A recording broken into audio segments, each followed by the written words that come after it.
আপোনালোকৰ বাবে আমি ৰৈ থকাৰ খেল খেলি থাকোঁ। কিছু আশা আৰু অলপ বুকুত শংকা লৈ তিনিআলিৰ অথবা যিকোনো ঠাইতে হ'ব পাৰে এই খেলৰ আৰম্ভণি।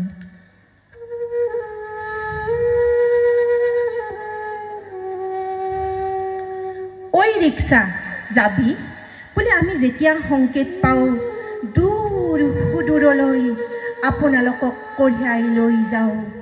বিদায় পৰত যেতিয়া 5 টকাৰ ঠাইত 2 টকা দিয়ে, 2 টকা কম হয় বাবু।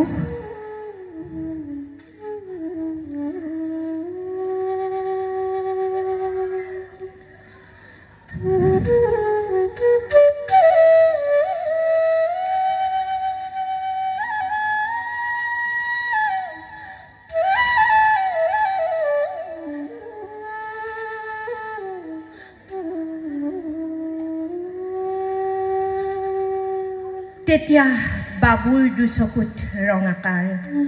প্ৰতিবাদ কৰিবলৈ আমাৰ একো নাথাকে। মাথোন ক্ষোভ আৰু বেদনাত নীৰৱে কঁপি উঠে আমাৰ ৰদে পোৰা শৰীৰ।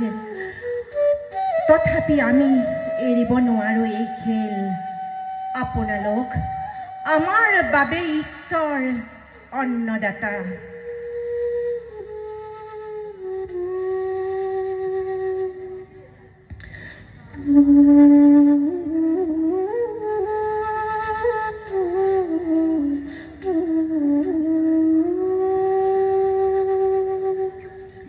এঠাইৰ পৰা এঠাইলৈ বহু দিনলৈ একেটাই ভাড়া। কাৰণ ডিজেল অথবা পেট্ৰলৰ মূল্য বৃদ্ধি বুলিবলৈ আমাৰ হাতত নাই কোনো অজুহাত। ট্ৰেফিক পুলিচবোৰ আমাৰ বাবে জম। সৰু ভুল এটাৰ বাবে তেওঁলোকে আমাৰ পিঠি তাকি দিয়ে বিষাদৰ নক্সা।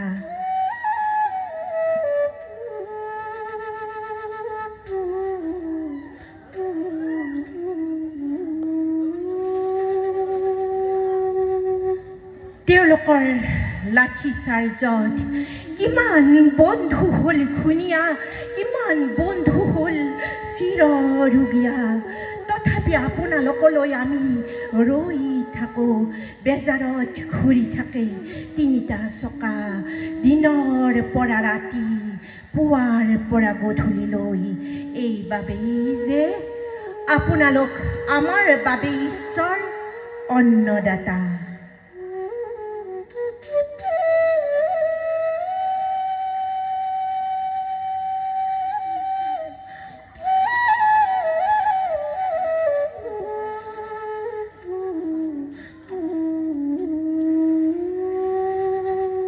যেতিয়া ধুনীয়া গাভৰু দুজনীয়ে আওৰাই যায় ধুনীয়া ফ্লেট এটাৰ কথা, নতুন ডিজাইনৰ এখন গাড়ী, AC থকা, লাখৰ হাৰত যেতিয়া হিচাপ কৰে জীৱনৰ অংক, ৰিক্সাৱালা এজনে নীৰৱে প্ৰাৰ্থনা কৰে কাৰ্ল মাৰ্ক্স জীয়াই থকা হ'লে অথবা অমূল্য বৰুৱা।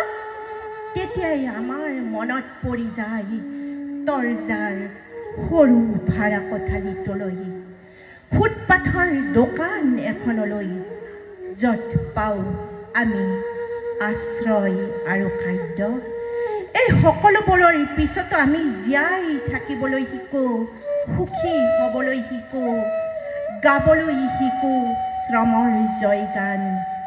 আৰু দুখ বেদনাৰ সৰোবৰত বুৰ যাবলৈ নিদিওঁ আমাৰ জীৱন বিষয়ক আত্মপাঠ। আপোনালোকৰ এশাৰী সুৱদী মাত আমাৰ বাবে ৰূপালী জনাক ধন্যবাদ।